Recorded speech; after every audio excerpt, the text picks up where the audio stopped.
Mão pra trás!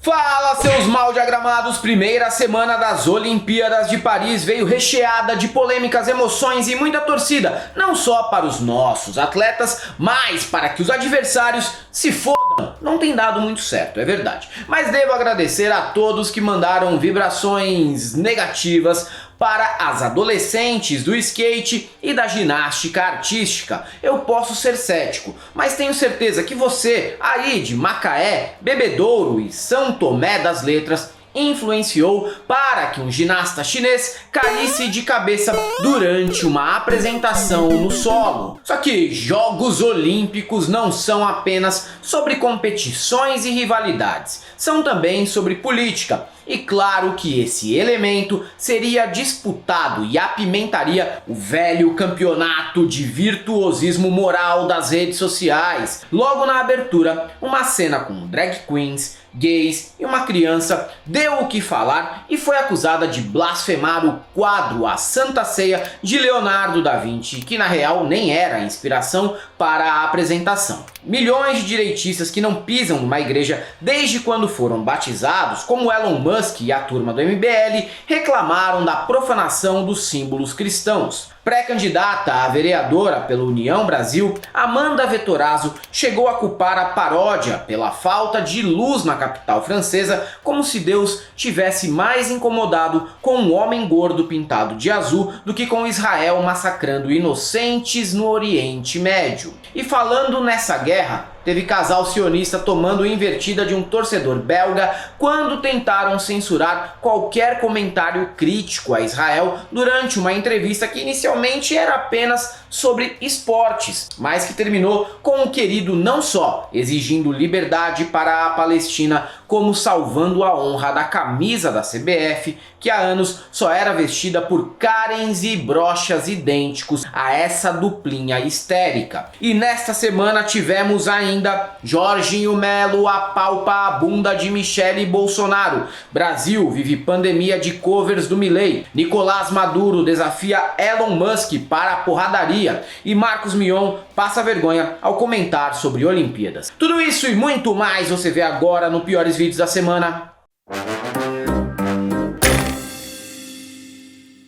Salve, salve galãs e galoas! Recentemente a família Bolsonaro tem apostado todas suas fichas em Santa Catarina. Jair Renan, também conhecido como Abortinho, ganhou cargo no gabinete do senador Jorge Seife e vai disputar vaga para vereador em Balneário Camboriú. Para 2026, a família pretende mandar Carluxo para lá, na intenção de que o vereador federal dispute uma vaga para o Senado. E para fortalecer vínculos com a região, eles têm organizado eventos frequentes como o CEPAC, que reuniu todos os trambiqueiros locais e aqueles velhos que a gente bem conhece, né? Os vínculos estão fortíssimos mesmo. Tão fortes que o governador Jorginho Melo não teve cerimônias para meter a mão nas nádegas de Michele Bolsonaro em público. A cena escandalizou os cidadãos de bem, mas nem tanto os envolvidos. Um dia após o ocorrido, Michele tratou com naturalidade a apalpada e ainda brincou com o governador, ao pedir para que desta vez ele colocasse as mãos para trás, deixando evidências de que Jorginho está acostumado a usar a ex-primeira-dama de corrimão. Bolsonaro, que estava presente no dia da conferida, parece não ter ligado, mas certamente as reações de Osmar Terra, Valdemar e Augustin Fernandes devem ter sido bem menos amigáveis.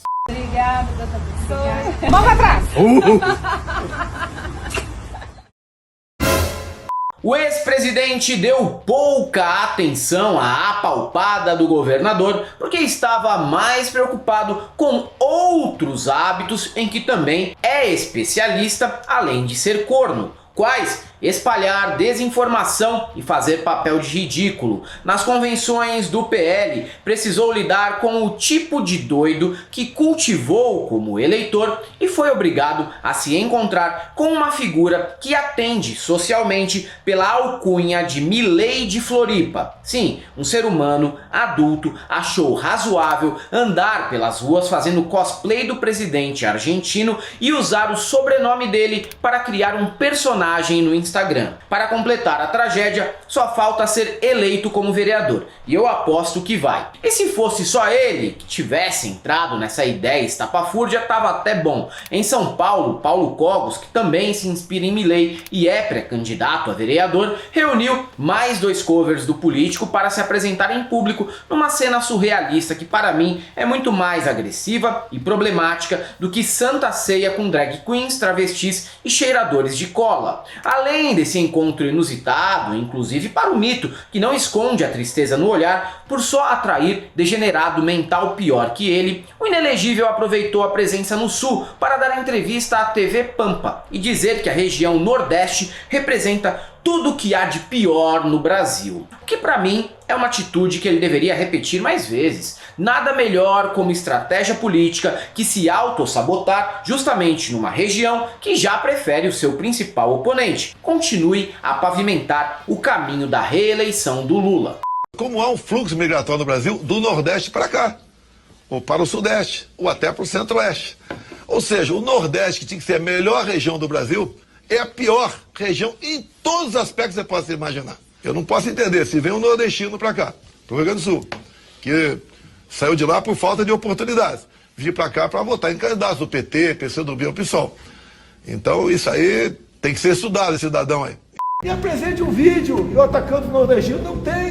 A semana também foi marcada por uma conturbada eleição na Venezuela, vencida novamente por Nicolás Maduro e acusado de ser fraudulenta. Neste embate reside a verdadeira escolha muito difícil. Se der um lado, temos um presidente anti-imperialista, porém com postura ditatorial e comportamento fundamentalmente mobral. Temos uma oposição entreguista, que faz lobby para interesses estrangeiros. É como se tivéssemos que escolher entre um candidato do PCO e o Bolsonaro numa eleição. E espero que isso nunca aconteça, tá bom? Mas em outros embates é impossível não torcer abertamente pelo professor linguiça, porque ele é o único presidente capaz de ser caricato o suficiente para materializar cenas antes só possível presenciar em episódios de South Park. No melhor estilo porradeiro de bairro, Maduro questionou se Elon Musk estava procurando briga, avisou que não arregaria por ser filho de Simão Bolívar e Hugo Chávez e ainda deixou que o bilionário escolhesse o lugar da peleja. Eu quero ver esse embate, hein? Elon aceitou uma trocação suave com o venezuelano, como já havia feito anteriormente, ao desafiar Zuckerberg e Putin. Se Maduro vencer, o prêmio poderia ser alguns milhares de antenas da Starlink para ver se a transmissão de TV na Venezuela deixa de ter a mesma qualidade de pronunciamentos oficiais do Saddam Hussein no início ali do mandato no cativeiro. Elon Musk, quien se mete conmigo se seca, quien se mete con Venezuela se seca. Elon Musk, ¿quieres pelea? Vamos a darle, Elon Musk. Estoy listo, soy hijo de Bolívar y de Chávez. No te tengo miedo, Elon Musk. Vamos a darlo pues, donde quiera, como decimos en Caracas, en los barrios. Si tú quieres, yo quiero, Elon Musk. Di dónde.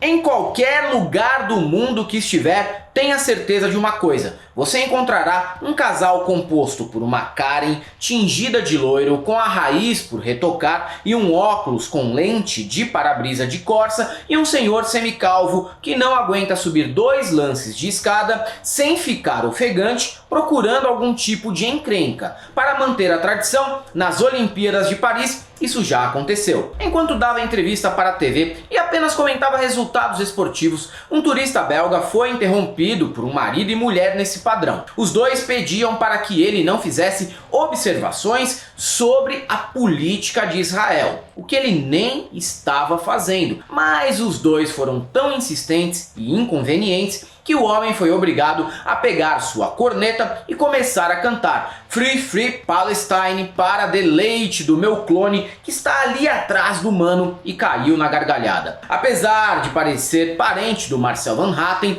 depois dessa atitude automaticamente comecei a achar esse sujeito inexplicavelmente bonito, porque ele compreendeu que remédio para doido é doido e meio. E não só por ter coragem para peitar os censores de ocasião, viu? Mas por valorizar a camisa da nossa seleção novamente, que nos últimos anos virou uniforme de uma gentalha idêntica a esses dois israelenses. Desde 2006 que esse uniforme não era vestido por alguém tão merecedor, incluindo aí todos os jogadores que passaram pela seleção desde então.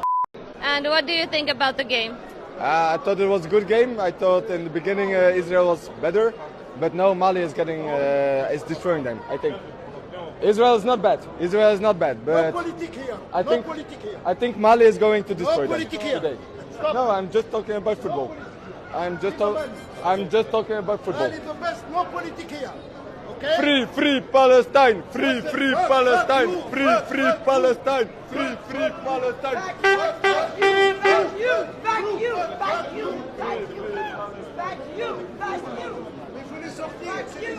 Época de Olimpíadas é tão especial que, momentaneamente, a gente esquece dos atletas que são bolsominions e chega até concordar com opiniões do Pedro Scooby, é isso. Juro que isso realmente ocorreu nesta semana. Para quem tem acompanhado o evento que acontece em Paris, há uma impressão generalizada de que o Brasil pode estar sendo roubado pela arbitragem, principalmente no judô. Às vezes é até verdade, em outras vezes nós apenas ficamos decepcionados ao descobrir que a regra do jogo era aquela mesma e nossa opinião de sofá estava completamente equivocada. Mas Pedro Scooby, que é surfista de ondas gigantes, fez uma denúncia séria ao insinuar que Gabriel Medina seria prejudicado por um juiz que não gosta muito dele e que fora visto tirando foto ao lado de um rival do brasileiro. Olha, eu nunca concordei com o Scooby, mas se esse conteúdo foi compartilhado pela própria Luana Piovani, que é ex dele e tem como meta de vida atormentar o cara até o dia da sua morte, eu devo dar o braço a torcer. Até porque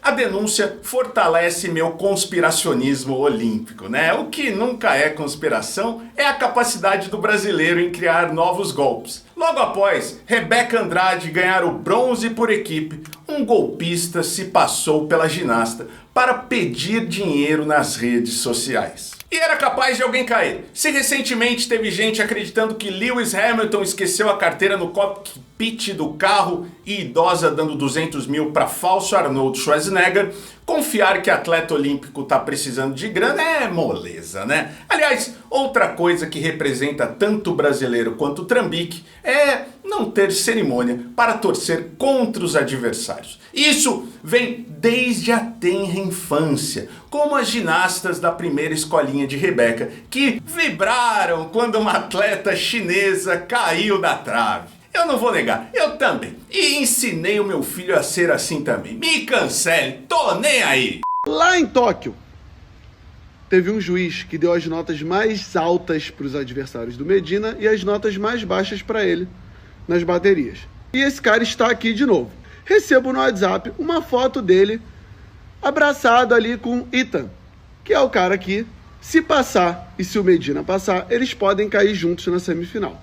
Nessa reclamação foi mostrada a estatística das baterias, tudo direitinho, como ele prejudicou o Gabriel. Entendeu? Esporte! Agora uma queda. Tio, eu amei que ela caiu, eu amei. Olha, calma, não, assim não.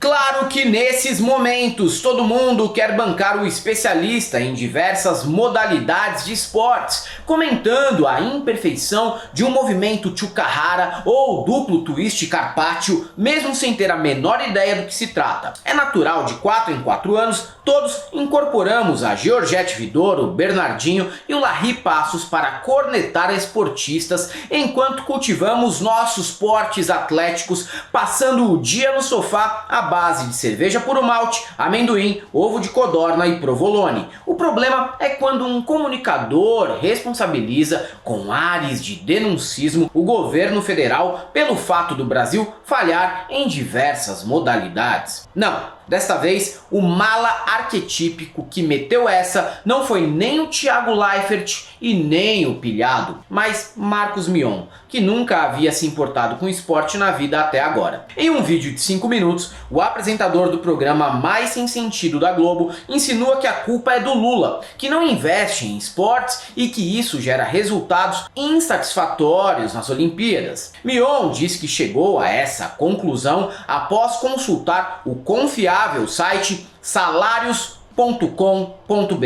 e descobrir que um atleta ganha em média apenas R$2.000. Só que ele pesquisou muito mal. A média é de 4.500. Concordo que é pouco para formar um atleta de elite, só que é mais que o dobro do que ele divulgou. E além disso, ele ignora completamente que foram os governos de FHC, Lula e Dilma que criaram os principais dispositivos que repassam dinheiro para a formação de atletas, o que em 24 anos fez o Brasil ganhar o dobro de medalhas olímpicas do que nos 80 anos anteriores.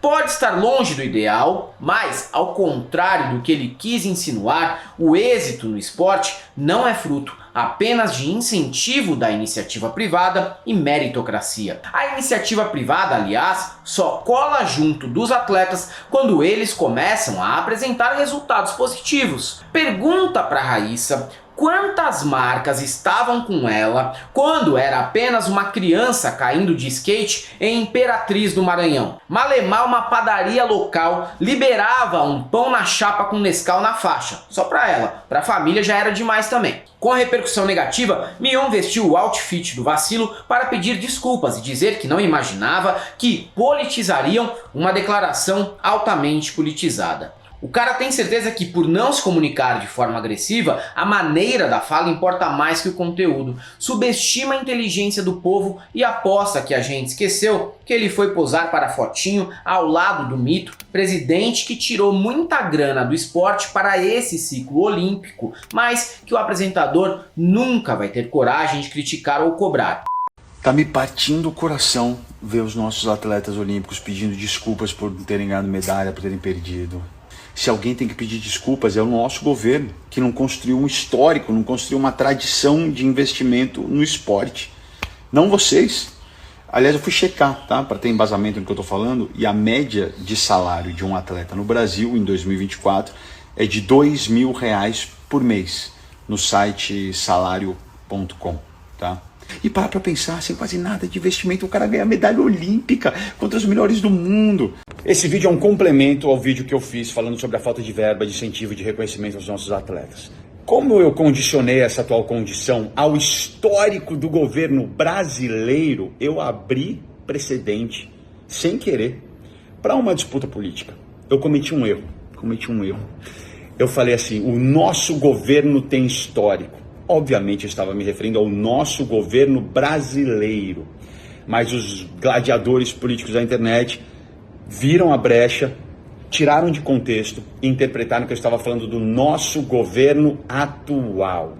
Eu já falei 1000 vezes, eu não sou o cara que vai entrar aqui e discutir política, porque eu não tenho nem embasamento para isso, eu não tenho conhecimento para chegar aqui e subir em palanque, discutir política e falar que não, meu foco ali era único, valorizar o efeito que o esporte tem nos seres humanos, na sociedade e nos nossos atletas, no nosso povo que sem condições disputa com os melhores do mundo.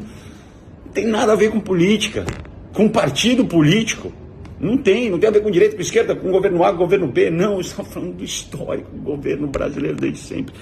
Ai, às vezes, puxa, a vida dá uma canseira porque era um vídeo muito bom, era um vídeo muito legal, com um valor assim muito nobre, digno e acabou se perdendo. Se a gente puder voltar a focar no que interessa, que é o apoio aos atletas e o reconhecimento, seria ótimo, tá?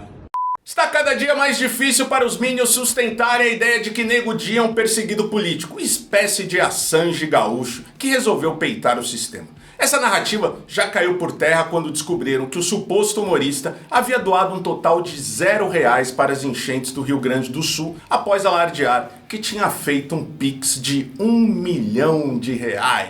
A informação foi acusada de fraudulenta. Disseram que era uma criação da imprensa para destruir a reputação do suposto humorista, o inimigo do humor. Como se ele tivesse uma reputação, né? Pois bem, além disso, Nego Di também é acusado de lesar mais de 300 clientes em sua loja. Ah, tá de zoeira! O que levou à cadeia.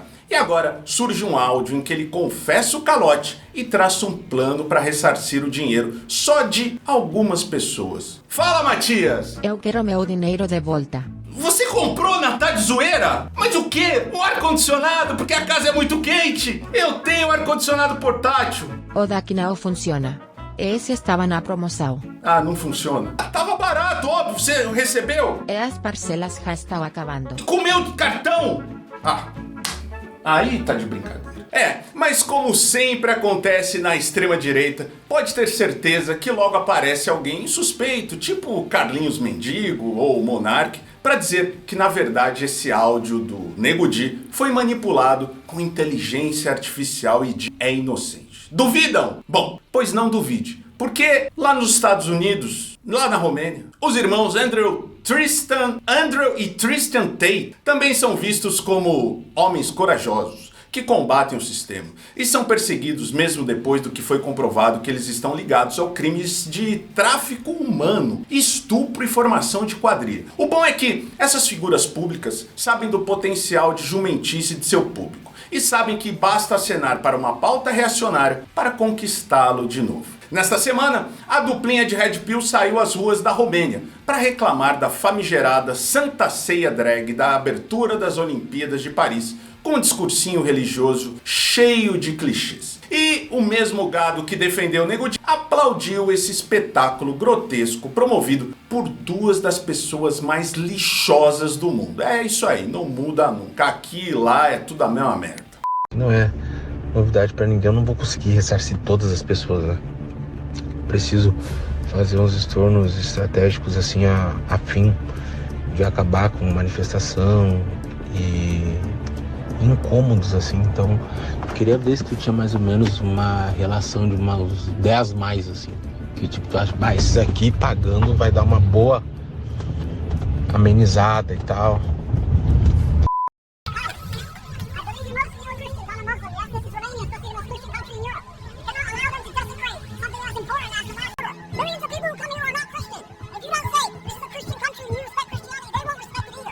Eleição municipal é a época em que presenciamos mais bizarrices na nossa política. Acontece de tudo: infarto durante comício, candidato que se inspira em terrorista internacional e famosos falidos em busca de uma aposentadoria são de praxe. Tiroteio e briga também está na pauta do dia, principalmente em convenções do PSDB, que sempre protagoniza cenas lamentáveis ao decidir o candidato a prefeito aqui em São Paulo. Se em 2016 a massa cheirosa saiu na mão e deixou um gordão com o rego de fora para combater a indicação de João Dória, 8 anos depois, quase que outro gordão termina de forma idêntica. Me refiro a Datena. O nome do apresentador foi rejeitado por uma ala do partido e os grupos discordantes trocaram insultos e carinhos no último sábado.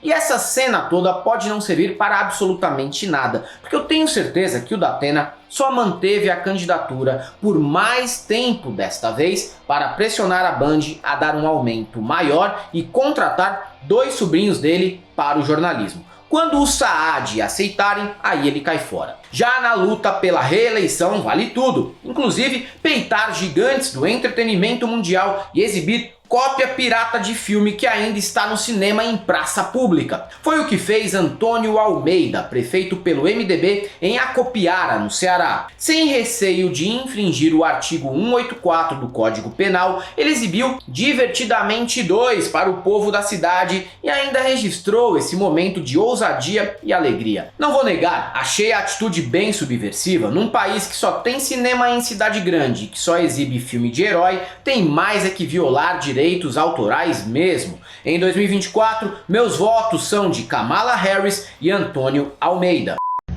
Amiguinhos e amiguinhas, sabe qual é a minha emoção? Assistir o cinema com vocês na praça lá do Outro Sul, domingo, às 18 horas. A gente tem que fazer alguma coisa. Essa menina é um Titanic social. A gente quer distância. Gente?